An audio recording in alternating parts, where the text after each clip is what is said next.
सुंदरवन जंगल में बंटी कबूतर अकेला अपनी जिंदगी बिता रहा था। पिछले साल उसके माता पिता को एक जंगल में एक शिकारी ने अपना शिकार बना लिया था। तब से बंटी कबूतर अकेला रहता था। वह मेहनत मजदूरी करके अपना पेट पालता था। एक दिन जब वह अपने काम पर जा रहा था तो एक एक्सीडेंट देखकर रुक जाता है। अरे यहाँ तो लगता है बहुत बड़ा एक्सीडेंट हुआ है। लगता है यह मरे हुए पक्षी इस चिड़िया के माता पिता है। मम्मी पापा उठो ना, क्या हो गया है आपको? पापा आप कुछ बोल क्यों नहीं रहे हो पापा? माँ तुम तो कुछ बोलो ना। अब मैं क्या करूं, कहाँ जाऊं? पापा आप मेरे से यह छुपम छुपाई का खेल मत खेलो, मुझे बहुत डर लग रहा है। पापा मेरे से यह सब छुपम छुपाई का खेल मत खेलो प्लीज। माँ जब मुझे कभी थोड़ी सी भी चोट लगती थी तो आप मुझे अपने गले से लगा लिया करती थी, और आज मुझे आप देख तक नहीं रही है माँ। मैं कहाँ जाऊंगी? फिर बंटी कबूतर उसके पास जाता है और बोलने लगता है। गुड़िया तुम्हारा नाम क्या है? तुम कहाँ रहती हो? मेरा नाम तो टुनटुनी है। ये मेरे मम्मी पापा है। मेरे मम्मी पापा यहाँ काम की तलाश में आए थे। देखो ना मेरे मम्मी पापा को कितना खून बह रहा है, बोल भी नहीं रहे हैं। मत रो गुड़िया, तुम्हारे मम्मी पापा अब तुम्हारे से कभी नहीं बोलेंगे। फिर बंटी कबूतर को दिमाग में एक ख्याल आता है। कितनी प्यारी गुड़िया है, इसके भी माता पिता नहीं है और मेरे भी आगे पीछे कोई नहीं है। क्यों ना इसको अपने साथ ले जाकर अपनी बहन बना लूं। बंटी कबूतर टुनटुनी चिड़िया से कहने लगता है। गुड़िया तुम चलो मेरे साथ, आज से मैं तुम्हें रखूंगा। मेरे भी माता पिता नहीं है, मैं भी अकेला रहता हूँ। आज से हम दोनों एक साथ खुशी खुशी रहेंगे। बंटी कबूतर टुनटुनी को लेकर अपने घर जाता है। फिर टुनटुनी को कुछ खाने को देता है। टुनटुनी ये कुछ फल खा ले, तुझे भूख लगी होगी। टुनटुनी फल खाने लगती है। फिर बंटी कबूतर उससे पूछने लगता है। गुड़िया तू मुझे ये बता कि तेरे रिश्तेदार को तू जानती है क्या? नहीं भैया, मेरी मम्मी पापा ने मुझे कभी किसी रिश्तेदारी के बारे में नहीं बताया। भैया अब मैं कहाँ जाऊंगी? तू कहीं नहीं जाएगी गुड़िया, मैं तुझे अपनी बहन बना कर रखूँगा। मेरे माता पिता के मृत्यु के बाद भगवान शिव की तपस्या की थी। फिर महादेव ने मुझे दर्शन भी दिया और कहा कि तुम्हें क्या वरदान चाहिए? भैया आपने फिर क्या वरदान मांगा? ओम नमः शिवाय, ओम नमः शिवाय, ओम नमः शिवाय। बंटी मैं तुम्हारी भक्ति से बहुत प्रसन्न हुआ। एक छोटे से जीव होकर तुमने मेरी निराधार भक्ति की है। बताओ क्या वरदान चाहिए तुम्हें? हे प्रभु आप मुझे बस इतना दे दीजिए कि मेरे माता पिता को मुझे वापस लौटा दीजिए। इसके अतिरिक्त मुझे और कुछ भी नहीं चाहिए प्रभु।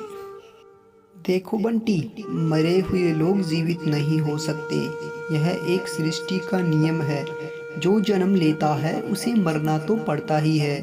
तो फिर मैं इस सृष्टि के चक्र में बाधा कैसे उत्पन्न कर सकता हूँ? तुम कुछ और वरदान मांग लो। भैया, फिर आपने क्या वरदान मांगा? पिछली साल सब पक्षी अपनी अपनी बहनों के राखी बांधकर रक्षाबंधन का त्योहार मनाते थे, और जब मैं कभी बाजार में भी जाता तो मुझे सब ताने मारते थे कि तेरे माँ बाप तुझे छोड़कर मर गए और तेरे कोई बहन भी नहीं है, जरूर ही तेरे में ही कुछ गलती है। इसलिए मैंने महादेव से यह वरदान मांगा। हे प्रभु, आप तो अंतर्यामी है। हे प्रभु, आपको पता है कि सभी पक्षी अपनी अपनी बहनों से राखी बंधवाकर रक्षाबंधन का त्योहार मनाते हैं, और मैं उस त्योहार से वंचित रह जाता हूँ। तो आप मुझे वरदान में केवल मेरी एक बहन होने का वरदान दीजिए। तथास्तु, मैं तुझे वरदान देता हूँ बंटी। तेरे जैसे ही तुझे तेरी बहन मिलेगी, जिसके भी माता पिता नहीं होंगे। वह अकेली रहेगी, वही तेरी बहन बनेगी। यह बात सुनकर टुनटुनी के आंखों से आंसू आ गए। फिर दोनों सगे भाई बहन की तरह रहने लगे। ऐसे ही कुछ समय गुजर जाता है। बहन, अभी तो तू छोटी है, अभी तेरे को पढ़ाऊंगा लिखाऊंगा और फिर एक राजकुमार से तेरी शादी कराऊंगा। ठीक है, अब तू आराम कर ले, मैं काम पर जाता हूँ। शाम को जब मैं आऊँगा तो तेरे लिए अच्छे अच्छे भोजन लेकर आऊँगा। इस तरह दोनों भाई बहन खुशी खुशी रहने लगते हैं, और कुछ ही समय बाद रक्षाबंधन का त्योहार आने वाला था। रक्षाबंधन के 2 दिन पहले बंटी कबूतर अपनी बहन टुनटुनी से कहने लगता है, टुनटुनी बहन, रक्षाबंधन आने वाला है, बोल तुझे क्या गिफ्ट चाहिए। पहली बार तू मुझे राखी बांधेगी, मैं खाली हाथ तेरे से राखी कैसे बंधवा लूंगा। भैया, तुम मुझे कितना प्यार करते हो। यदि मेरा सगा भाई भी होता तो वो भी इतना प्यार नहीं करता। भैया, मुझे कुछ नहीं चाहिए, बस आपका आशीर्वाद मेरे सर पर बना रहे, यही मेरे लिए सबसे बड़ा गिफ्ट होगा। भैया, पगली, तू तो सचमुच पागल है। मेरा आशीर्वाद तो हमेशा तेरे सर पर रहेगा। चल, मुझे काम पर जाने की देर हो रही है। चल, अब मुझे जल्दी से खाना दे, फिर मैं काम पर जाता हूँ। भोजन करके बंटी काम पर चला जाता है, और टुनटुनी अपने भैया के लिए राखी बनाने के लिए जुड़ जाती है। अरे अरे, मेरे भैया के लिए इस धागे से राखी कैसे बनेगी? इसमें तो कलर ही नहीं है। ये सफ़ेद रंग की राखी मेरे भैया को अच्छी नहीं लगेगी।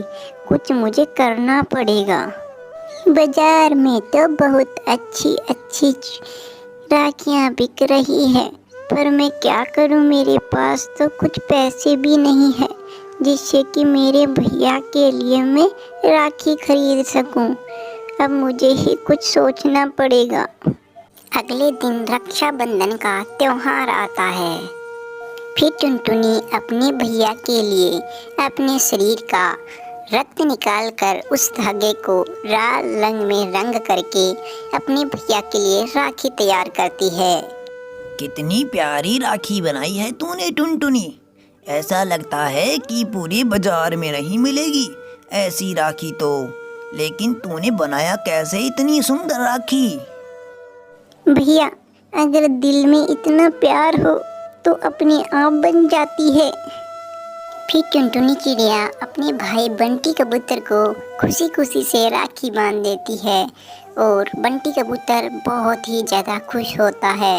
जब बंटी कबूतर को यह पता चलता है कि यह राखी स्वयं ने बनाई है अपने खून से रंग कर, तो बंटी की आंखों से आंसू आने लगते हैं। सोचता है कि ऐसी बहन मुझे कभी नहीं मिली और मुझे इतना प्यार करती है।